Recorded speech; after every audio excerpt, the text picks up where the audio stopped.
And right now, I want to welcome the Sheriff of Weld County, Colorado, Sheriff John Cooke, to the program. Sheriff, how are you, sir? I'm doing great, Cam. How are you doing? I am excellent. Appreciate you joining us on the program. So Governor John Hickenlooper spent some time with you and your fellow sheriffs a couple days ago. Yes, he did. He This came is really up to, interesting.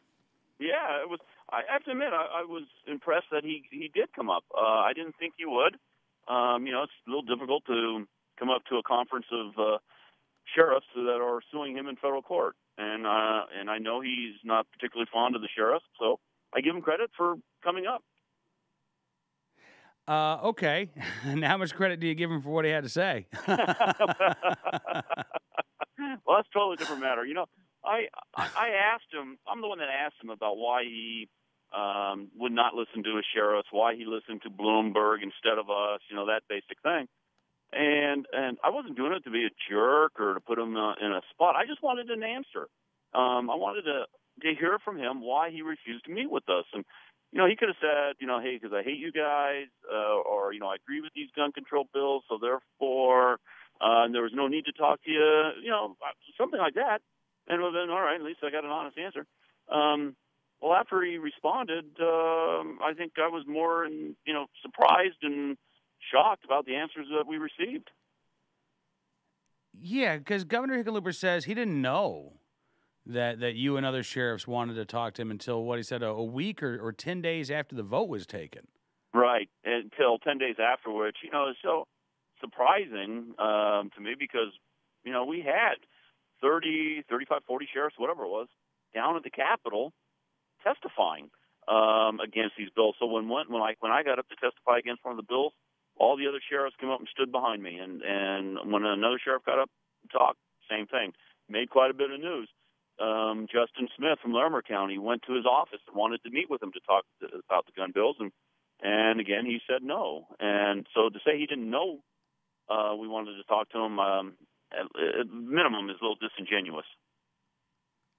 Well, yeah. Again, I mean, he said we didn't. Let's get the facts straight. He says I didn't talk to Bloomberg.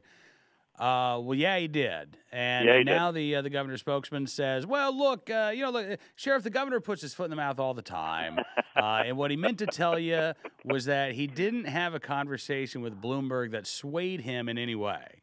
Right. Do you believe that? Well, and that was so odd too, because I knew that there was a news article out there, or at least I remembered one saying that that the governor talked to Mayor Bloomberg. So when I wanted to know why he would talk with Bloomberg instead of his own sheriffs, and so when he came out and said I'd never talked to Bloomberg, he's a good mayor. I was like, okay, well maybe my memory's faulty, but it didn't take long for those records to get reproduced and back out there. And so now he's changing the story where I'd never met Bloomberg to, like you said, well, I did talk to him, but he didn't influence my vote on anything. Yeah, I'm not so sure that's accurate either. Yeah. So, Governor said he's sorry for how the gun thing happened. He's sorry they didn't talk to you sheriffs. He's sorry that they didn't research the bills beforehand, and he specifically mentioned the universal background check bill. Right. But he didn't really get into any specifics there. I know at one point another sheriff tried to bring this up again, and his response was, I already apologized. What the bleep do you want from me? Again, said in a sort of joking manner.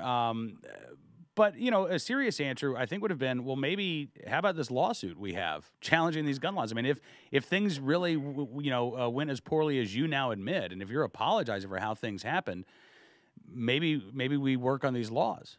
Exactly. Well, and that's kind of what I told a Grand Junction reporter afterwards, one of my reaction. And I said, well, he apologized. I've only met him a couple times. If he says he's sorry, I guess I have to take him at his word.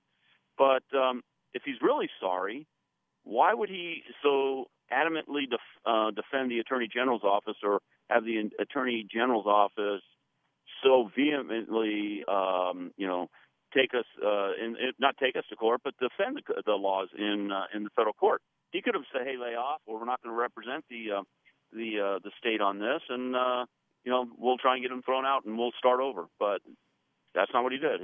He blamed it on his staffers because I asked him specifically about the general laws, and he started talking about the backgrounds he gave his reasons, and I said, well, I disagree with you, Governor, on that, but what about the magazine ban? And his response there was to me was, well, we never thought it would get out of the Capitol, out of the House. And so one of my staffers said, well, if it does, then the governor will sign it. And he said, once the staffer says that, you got to sign it. And I'm thinking, no, you don't. Who's the governor? You or the staffer? And but that's why he signed the magazine ban, because the staffer said they would if it ever reached his desk. So just a little bit of lack of leadership on that too. And then, Justin Smith wanted to go back and reiterate the point about him not meeting with us, and that's kind of when he dropped the F-bomb on everybody. It was a little surprising. Unbelievable. Yeah. I mean, Sheriff, don't you think the people of Colorado need to hear from Governor Hickenlooper on this? I mean, as you say, it's great that he went and he talked to you sheriffs, but there were thousands of gun owners who also didn't get a chance to speak, who also were told by political leadership not to talk to their constituents. Right. Does Governor Hickenlooper need to apologize to the people of Colorado? Yeah, I think he does, and I think he needs to, at least, get the facts straight before he does. But he sort of implied at our meeting that he was sorry because he did a disservice to not only the sheriffs, but to Colorado by signing these gun control bills without having the facts or without having the research done until after he signed them. So he did say it was a disservice.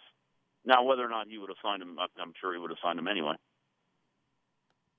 Well, that's I would agree. I have to say this is pretty big news in Colorado these days. Governor Hickenlooper is trending at the Denver Post. Lynn Bartell's story: Governor Hickenlooper's attempt to charm Colorado sheriffs backfires.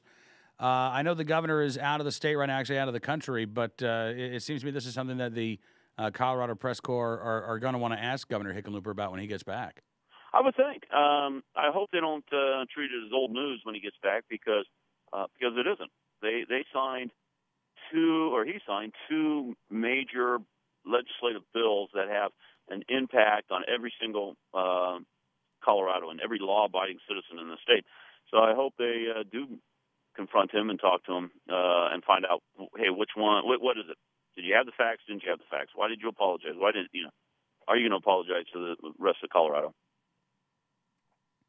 All right. Now, the governor's spokesperson, Eric Brown, says that your colleague, the sheriff of Montezuma County, misquoted Hickenlooper when he wrote that the governor admitted his office didn't research the gun legislation until after it was passed.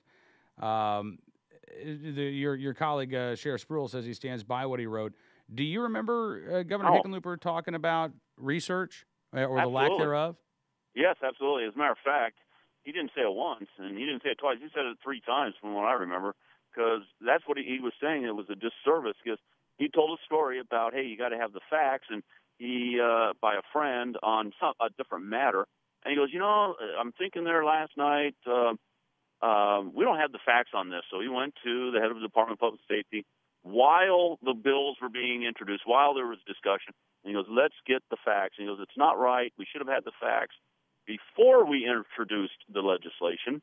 And so then we got the facts, but it was after it was all said and done.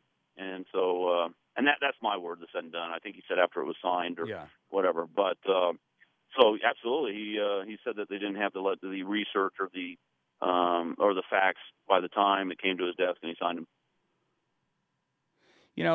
Sheriff, this is an election year, and voters in Colorado have already shown a propensity to get involved and volunteer and really affect political change when it comes to people who've gone after their right to keep and bear arms. It seems to me like a story like this is only going to motivate and energize gun owners in Colorado to get active this election year. Yeah, I hope so. Unfortunately, a lot of times voters have very short memories.